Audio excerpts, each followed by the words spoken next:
Hello dear student, एक बार फिर स्वागत महाकाल स्टडी पैन में आप लोगों का। ठीक है, तो प्रश्नावली बहुपद में प्रश्नावली 2 में तीसरा पढ़ने वाले हैं। ठीक है, इसमें क्या निम्नलिखित में कि ए का मान ज्ञात कीजिए जिसमें जी एक्स और पी एक्स, अब जी एक्स क्या है आपका भाजक है और पी एक्स क्या है आपका भाज्य है। ठीक है, तो यहाँ पर हम पढ़ने वाले हैं ए का मान तभी निकलेगा, यहाँ पर लेंगे गुणनखंड विलोम नियम से। ठीक है, तो यहाँ पर लिख लेना है गुणनखंड विलोम से मतलब क्या है, देखो अब देखो भाज्य बराबर पी एक्स बराबर क्या होगा, 0 होगा विलोम में। ठीक है, यहाँ पर देखो शेषफल प्रमेय में हम पढ़े हैं क्या, भाजक बराबर दिया है, भाजक बराबर क्या दिया है, एक्स प्लस 1 दिया है। ठीक है, तो एक्स प्लस 1 इक्वल टू 0 होता है शेषफल प्रमेय में। ठीक है, तो यहाँ पर देखो +1 को पंचांतर करेंगे, यहाँ पर तो -1 आ गया। अब एक से कमाल निकल गया है -1। ठीक है, अब देखो यहाँ पर अब क्या गुणनखंड विलोम से अब क्या लिखेंगे, देखो यहाँ पर अब इसका मान भाज्य बराबर इसमें रखेंगे इक्वल टू 0 होगा। ठीक है, तो यहाँ पर देखो एक्स स्क्वायर है तो यहाँ पर -1 का वर्ग हो गया प्लस ए। ठीक है, फिर अब एक से कमाल निकल रहा है -1 फिर +2 इक्वल टू 0। इतने यहाँ तक कंप्लीट है। ठीक है, क्लियर यहाँ तक। उसके बाद फिर क्या करेंगे, देखो अब वर्ग लगा है तो वर्ग लगेगा तो माइनस माइनस गुणा होगा, देखो -1 इंटू -1 आपस में प्लस हो जाता है तो +1 आ गया है। यहाँ पर क्या लिखेंगे +1 वर्ग। ठीक है, एक का चाहे कितना भी घातांक हो एक ही होगा। ठीक है, यहाँ पर अब देखते हैं, यहाँ पर -1 के एक साथ मल्टीप्लाई होगा तो क्या होगा, -a होगा, -a आ गया। अब यहाँ पर +2 है इक्वल टू 0। ठीक है, अब देखो +1 और +2 कितना हो गया, 3 हो गया, +3 हो गया, -1 हो गया इक्वल टू 0 हो गया। ठीक है, अब देखो यहाँ पर -1 और +1 को उधर पंचांतर करेंगे तो -3 हो गया। ठीक है, ये आपका -3 हो गया और माइनस माइनस ऊपर नीचे कैंसिल हो गया तो एक मान क्या निकल गया है, 3 निकल गया है। तो इस प्रकार से एक मान निकल गया है, ये हो गया आपका पहला कंप्लीट। अब उसी प्रकार से देख लो सेकंड क्वेश्चन में क्या है आपका भाजक। देखो जी एक्स क्या है आपका भाजक है, भाजक बराबर दिया है x - 1 है, तो हमें जानते हैं शेषफल प्रमेय में क्या होता है, भाजक बराबर x - 1 इक्वल टू 0 होगा। ठीक है, पिछले वीडियो में बता चुका हूँ कि यहाँ पर कैसे होता है। ठीक है, x बराबर आप देखो -1 को इधर पंचांतर करेंगे तो +1 हो गया। अब एक से मान निकल गए यहाँ। अब गुणनखंड विलोम नियम से क्या पढ़े हमने, px बराबर क्या होता है, 0 होता है, तो px मान रखेंगे। अब देखो इतना है px का जितना भी भाज्य मान है उसको यहाँ पर रखेंगे इक्वल टू 0। तो a बराबर देखो अब x बराबर क्या है, +1 का वर्ग हो गया, फिर माइनस, फिर एस का मान क्या निकला है, 1 निकला है। ठीक है, फिर +3 इक्वल टू 0 हो गया। अब देख तो एक का वर्ग एक ही होगा और एक का पहाड़ा पढ़ेंगे एक के साथ तो ये ही हो गया। यहाँ पर 5 एक कम 5 हो गया, माइनस में होगा तो -5। ठीक है, फिर +3 इक्वल टू 0 हो गया। अब देखो -5 में +3 जाएगा तो क्या हो गया, -2 होगा जी इक्वल टू 0। अब देखो इसको -2 है उसको पंचांतर करेंगे तो +2 होगा। ठीक है, तो एक मान के यहाँ निकल गया आपका 2। इस प्रकार से second question complete. Third question में क्या दिया है कि भाजक बराबर x प्लस जी एक्स क्या आपका भाजक है। ठीक है, x + 2 है, तो शेषफल प्रमेय में क्या पढ़े हैं, x + 2 इक्वल टू 0। तो यहाँ पर अब +2 है उसको पंचांतर करेंगे तो -2 हो गया है। अब x मान निकल गया है। अब देखो गुणनखंड विलोम से क्या है कि px बराबर 0 होता है। यहाँ तक हो गया क्लियर। अब देखेंगे मान रखेंगे x बराबर क्या निकला है, -2 निकला है।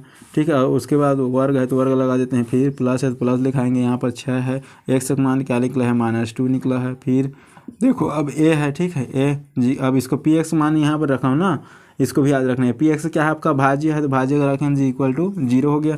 अब देखते हैं यहाँ पर 1 का वर्ग 2 का वर्ग कितना हो गया, वो भी -2 इंटू -2। ठीक है, 2 दूने 4 लेकिन प्लस में होगा, और 4 दूने 8 होगा। ठीक है, यहाँ तक हो गया, फिर प्लस, अब देखो प्लस हो गया, ये +6 और -2 को गुणा करेंगे तो माइनस होगा, तो 6 दूने 12 हो गया लेकिन -12 हो गया। अब +a इक्वल टू 0 हो गया, इतना हो गया। अब देखते हैं +8 है, माना बड़े में क्या है, माइनस का साइन 12 है, तो कितना बचा। अब देखो 8 में 12 -12 में 8 + 8 को घटाएंगे तो -4 हो गया, प्लस a हो गया।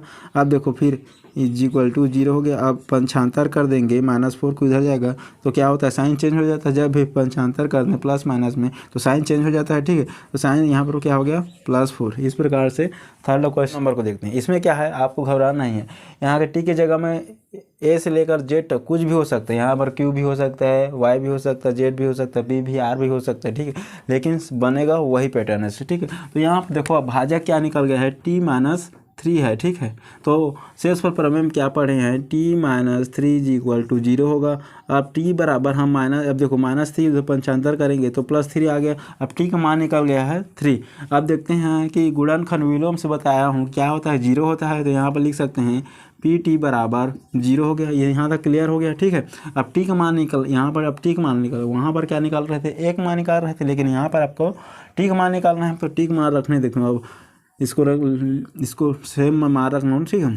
टी का वर्ग है, टी का मान कितना है, 3 है, 3 का वर्ग कर दिए, फिर प्लस है, फिर 2 है, ठीक है। अब ए भी है ना, यहाँ पर ए भी है, ठीक है। ए और टी का जगह में क्या है आपका 3 है, यहाँ तक हो गया, ठीक है। उसी प्रकार से अब देखो यहाँ पर फिर यहाँ पर क्या है माइनस और 2 और ए के जगह में क्या है आपका, ए के जगह में कुछ नहीं है यहाँ पर, ठीक है। ए का मान ज्ञात करना है, ठीक है। ए का सॉरी यहाँ पर एक मान देंगे, टी का मान दिया है लेकिन एक मान ज्ञात करना है, ठीक है। तो ए का जगह में अब कुछ नहीं मतलब ए रखेंगे, उसके बाद +3 इज इक्वल टू 0 हो गया, ठीक है। अब देखते हैं 3 का वर्ग कितना होगा, 3 3 9 हो गया, प्लस 9 हो गया, फिर हो गया आपका ए।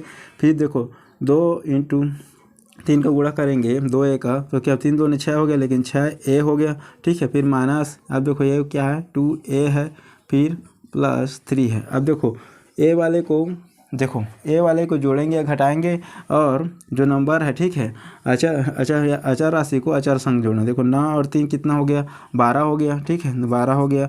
अब प्लस 6a में -2a का जाएगा, कितना बचेगा यहाँ पर +4a बच जाएगा, ठीक है, इक्वल टू 0 हो गया।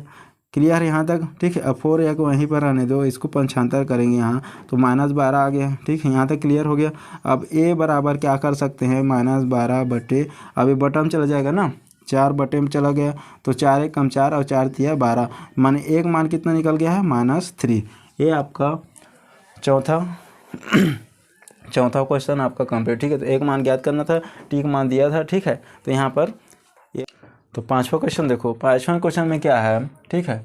पाँचवा बराबर दिया है, देखो अब देखो GY बराबर y + 5 है और PY बराबर इतना है, ठीक है। तो हम जानते हैं कि शेषफल प्रमेय में क्या होता है, y + 5 इक्वल टू 0 होता है, ठीक है। तो y बराबर क्या निकल सकते हैं आप, +5 हो, पंचांतर करेंगे तो -5 हो गया, ठीक है। अब देखो PY बराबर इतना दिया है, भाज्य है, ठीक है। तो हम जानते हैं कि गुणनखंड विलोम से क्या होता है, PY बराबर इक्वल टू 0 होता है, इतना हो गया ना। अब y की जगह हम क्या रखेंगे, -5 और स्क्वायर लगा तो स्क्वायर डाल देना है, फिर -2, y की जगह हम क्या है -5, ठीक है। उसके बाद +a का मान ज्ञात करना है, ठीक है। लेकिन क्वेश्चन में दिया है y का मान ज्ञात करने के लिए, मिस्टेक हो गया है थोड़ा सा, ठीक है। तो यहाँ पर देखना है कि आप देखो 5 को वर्ग करेंगे तो 5 × -5 को गुणा करेंगे तो माइनस प्लस होता है, 5 5 25 हो गया है, +25 हो गया, फिर माइनस होगा, देखो माइनस मल्टीप्लाई होगा तो 5 2 10, लेकिन +10 होगा, ठीक है। और ए है, ए लिख देंगे, +a है इज इक्वल टू 0 हो गया। अब देखो जोड़ देते हैं, ए भी प्लस में है, ए भी प्लस में है, तो 5 0 5 हो गया, और 2 और 1 3 हो गया, 35 + a हो गया। तो a बराबर क्या लिख सकते हैं, यहाँ पर 0 होगा, ठीक है। तो a बराबर पंचांतर करेंगे, +35 को तो इधर जाएगा तो क्या होगा -35। इस प्रकार से आपका तीसरा ये आपका आंसर आ गया, a बराबर कितना निकल गया है, -35 निकल गया, ठीक है। तो इस प्रकार से आपका कंप्लीट प्रश्न वाली 2 का तीसरा पूरा कंप्लीट हो गया है, ठीक है। तो अगले वीडियो में देखेंगे, जो कुछ बचा है उसको देखेंगे, ठीक है।